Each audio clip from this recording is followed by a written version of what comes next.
Welcome back to our Porsche restoration video series. This video, I think I want to do a little bit on panel fitment and door gaps before I put the primer on here, and might have some useful tips in there if you're trying to fit panels that aren't fitting or something not quite lining up. We got our new hood in. This one is from Germany. It's a factory Porsche part, and they do make replica hoods. Although I went ahead and spent the extra money figuring it would probably fit better, even though I've not had good luck even with genuine factory Porsche parts. So you can always end up sending the stuff back even if it's a genuine Porsche part. But this one actually fit pretty good. However, it had a big twist in it. We had to twist the hood to get it to lay flat. Also, the seams. Let me take this camera up the edge here for you. And these seams here were not in plane with the fender.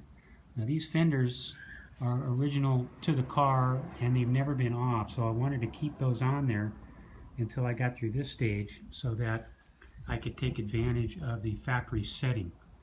Wherever they set these fenders, I want to make sure I'm exactly where they should be, and that'll help with everything else fitting. You can see this corner here is a little bit low, and I've had to do some bending. I'll need to do more bending when I get it off the car, but while it's in this position, I just can't get any more tooling in there to bend on it. You can see I block sanded it. This is a EDP coating that they come with.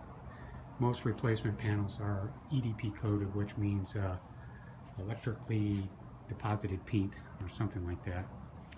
It's basically a rust inhibitor until you work with the panels. However, the coating is so good you can work from it, and they recommend you at least scuff it, but I'm a big fan of block sanding everything from the first layer right down to the last polishing out coat.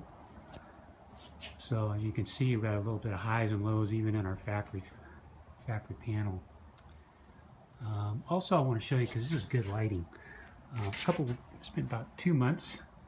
So when we first shot this fender, you could see from the first video that this was pretty smooth. It looked right. It looked right on the money. But you can see now in the lighting here, after a couple months it shrunk down, and that's what you want right there. That's the problem. So if you're moving too fast, you put your body fillers down, put your primers down, sand it all up, put your primer, surface service, and then go base coat, clear coat. It's going to happen in 2 or 3 months after you get through all that. Things are going to start drawing down, and then this kind of stuff's going to start popping through your finished paint. And there's no way to take care of it after that. And that right there is why you got to just take your time while these things are curing out. I'll show you another shot up in the hood here, or the roof. You can see those guys right there. See just a little bit of deviation in there. Now that it's drawn down, a better shot there. Just enough. That looked pretty good when I, 2 days after I shot it with the primer, but now it looks terrible. But we'll be able to block sand that out and get it back flat again, and then it will stop moving. So on these other panels, so you got your factory doors. These doors here were hyperextended.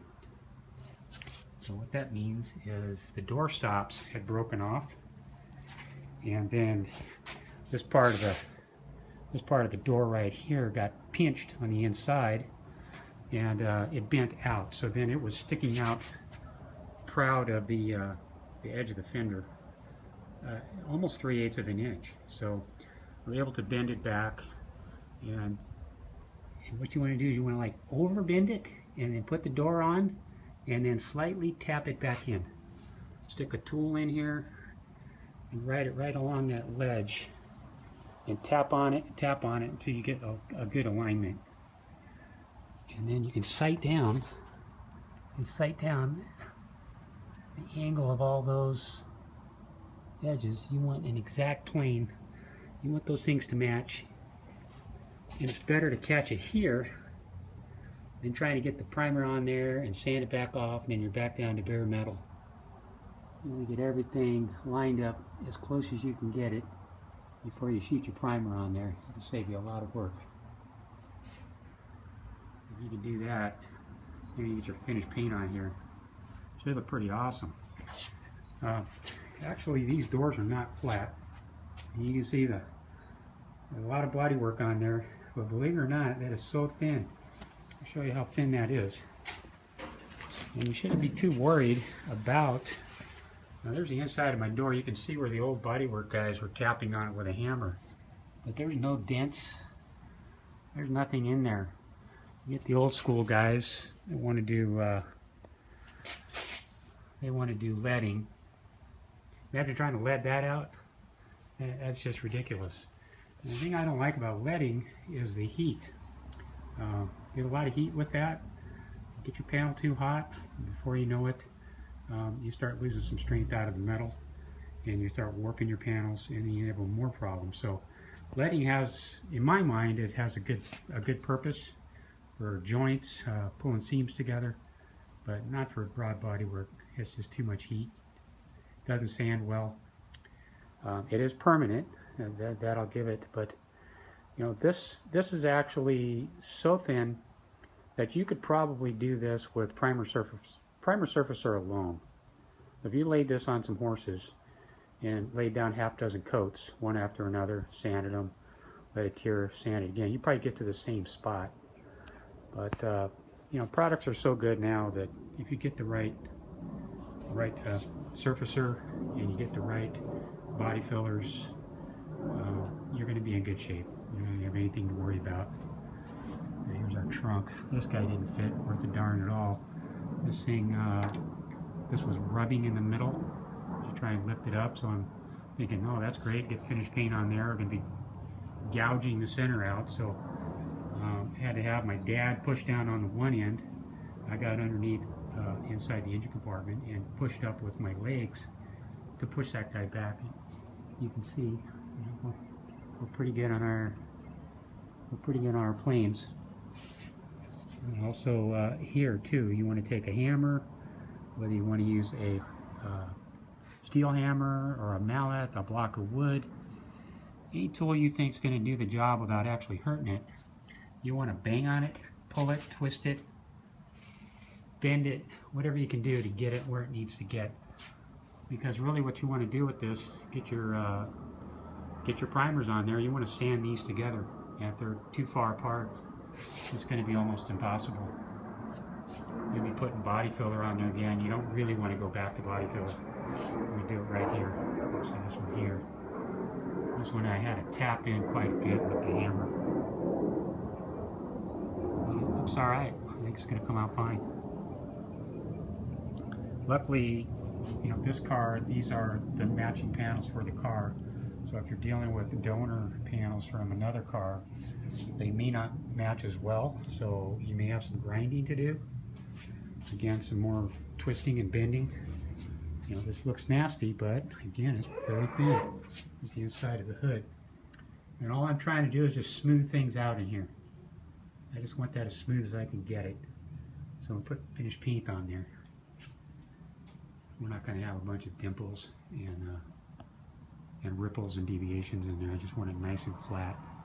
You can polish that thing out.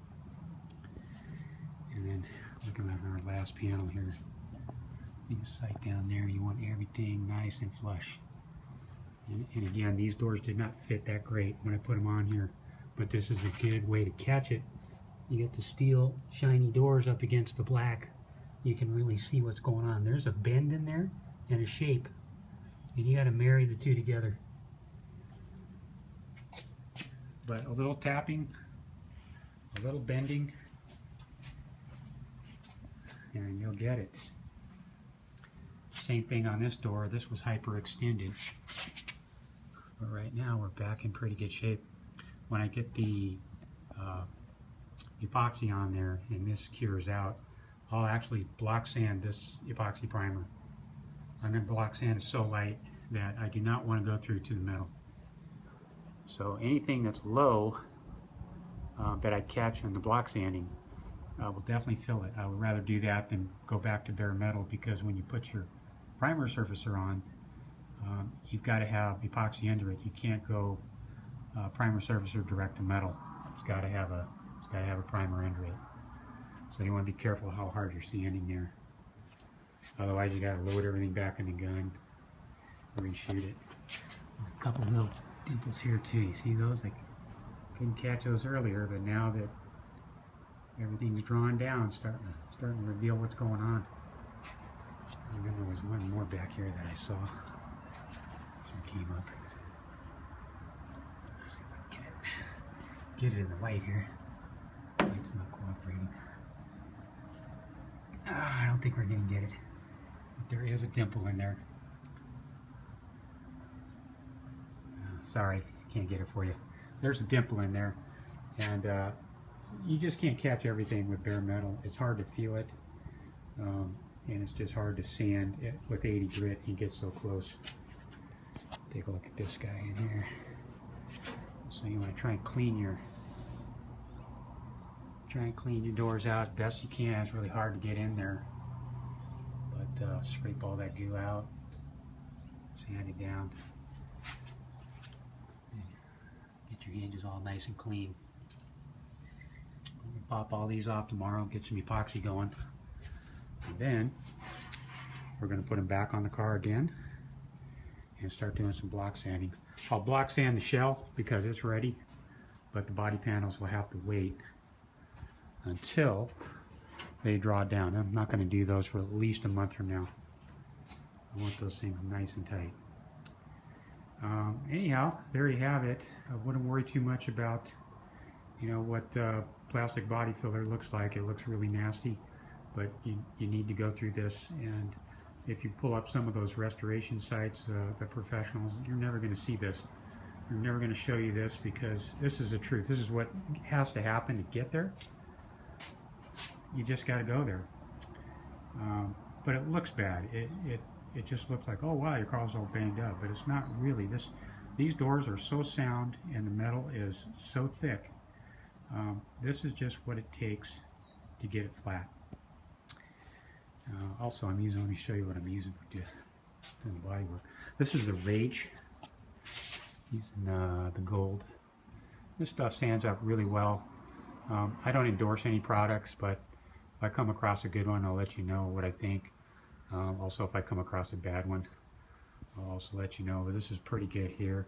Also, I'm using these Durablocks for sanding. Great blocks. Comes in all kinds of different shapes and sizes. So, looks pretty nasty now. We get some primer on there, get that thing blocked down, and it stays put. We're going to be looking real good. So there it is. Well, thanks for tuning in, and we'll see you next time.